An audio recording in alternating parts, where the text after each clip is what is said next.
अस्सलाम वालेकुम। सुबह की शुरुआत अच्छी हो तो पूरा दिन अच्छा जाता है, पर सुबह ही सुबह लाइट गुल हो जाए तो पूरा दिमाग का दही हो जाता है। 2 दिन से लाइट के नाटक की वजह से हमजा ठीक से सोया ही नहीं था।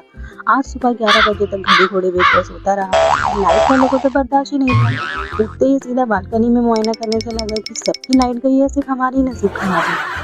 मैंने उसे फ्रेश कराया, नाश्ता कराया तो हमजा वापस अपने फॉर्म में चला गया। सोफे पे ठीक से बैठना तो उनकी शान के खिलाफ है। उसे तो सुपर हीरो बनना था। सोफे से ऐसी चम मारी कि पैर में मोच आ गई। बेचारा दर्द से चल नहीं पा रहा था, रोने लगा। मैंने दवा लगाई और थोड़ी देर के लिए सो गया। उठते ही जनाब ने जिद पकड़ी कि लीची वाला जूस चाहिए। चोट लगी थी तो मैंने भी दिल पिघला कर दे दिया, पर भाई का दिमाग तो देखो। मुझे जूस थमा कर बोलता है कि आप जूस पी लो, उसके अंदर की जेली तो मैं खाऊंगा। मतलब फायदे का सौदा तो कोई इससे सीखे। आज चोट की वजह से ज्यादा मस्ती भी नहीं की। फिर अपने भाई हसनैन से वीडियो कॉल पे बात की, जो अपने दादा अब्बू की दुकान पर गया था। आज के लिए इतना ही। वीडियो पसंद आए तो लाइक शेयर और सब्सक्राइब जरूर करना। मिलते हैं नेक्स्ट व्लॉग में, तब तक के लिए अल्लाह हाफिज।